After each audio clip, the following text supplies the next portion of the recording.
Hey, welcome to Musab FX. Today I'm going to show you Twixtor Pro for After Effects on Windows. And first, let me quickly show you that it's working perfectly on my system.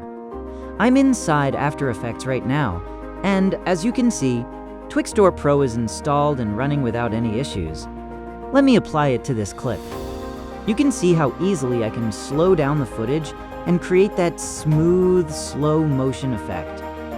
I can change the speed, adjust the frame interpolation settings, and fine-tune everything directly inside After Effects.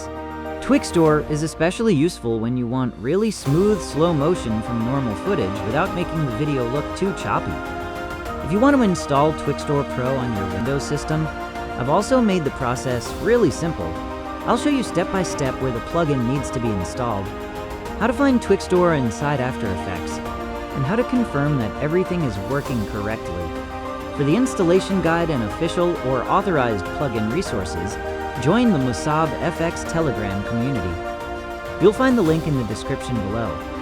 And if this helped you out, subscribe to Musab FX for more After Effects plugins, editing tools, effects, and quick tutorials. Thanks for watching, and I'll see you in the next one.